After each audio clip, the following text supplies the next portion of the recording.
You listen to me, Anna. You've got to be brave now. Understand that feeling in your chest, like you can't breathe, like the world's weight is on it. That longing, that wish to shrivel away and disappear from yourself a while. I understand it.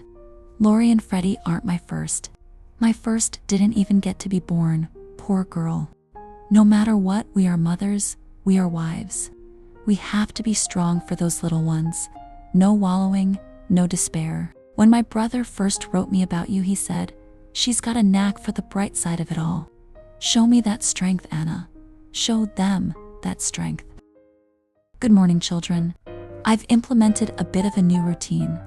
Each morning, we shall go over the papers together and study the map that Celeste has gallantly offered to let us borrow. We must keep your father and Uncle Malcolm in our hearts and our minds. Like the brick Ginny was, she kept to this new routine while Anna took much-needed time to rest.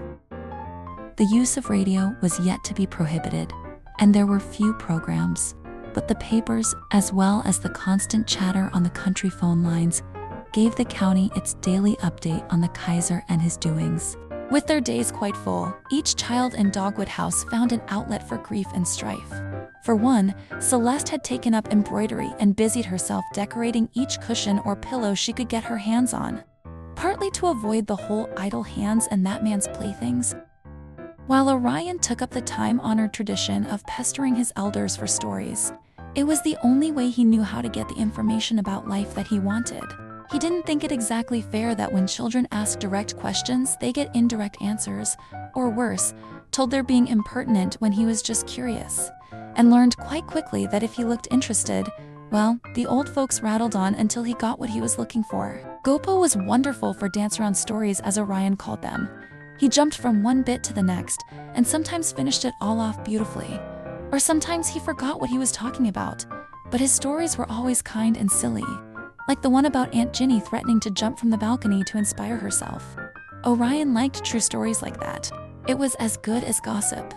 Though Gopo was a professor, Omi was much better at explaining type stories.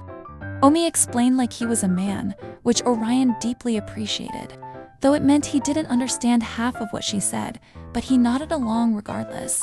Her stories made him think, and sometimes he found himself thinking he must be learning quite a lot from her for how often he thought about what she said.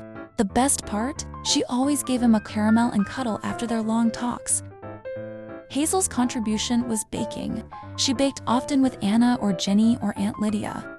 Nobody expected much from the foreign cousins who were guests after all, as they were the pet projects of Celeste, who was set on bettering them before the start of school.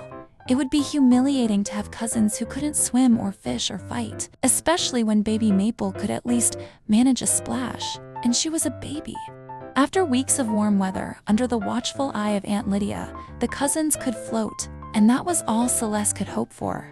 She was a good swimmer herself, and Orion the best. It wasn't their fault, they were city folk. One really couldn't compare them. But compare they did. All the children of the little whitewashed country schoolhouse compared everyone. Vesta Wilkes was the smartest and sat upstairs with the older children. Irene Peters was considered the prettiest with her golden hair. Celeste was considered a tryhard for all her propriety. Hazel was called a blab because she couldn't sit so long without talking to someone. Lori and Freddie were popular simply because of their accents, but nobody was as well liked as Orion Ratliff. Not only did he take after his Omi and was the best orator in school, and, as of yet, his father was the only Henfordian overseas, but he also knew a bit about everyone in Henford. Listening in where he shouldn't may be frowned upon by adults, but it made him something of a sacred storyteller among the children. His collection contained stories of everyone's grandparents and their youthful foibles, their parents or cousins, and the amusing tidbits from their lives. Stories that were interesting from a contemporary and nobody else. There was something about Orion's ability to capture a moment, either in the story itself or how he'd come across it. As long as Celeste didn't hear him tattling tales or hyperbolizing details, she let that improper fixation of his go. It was probably harmless anyway. Boys and their ridiculousness astounded her.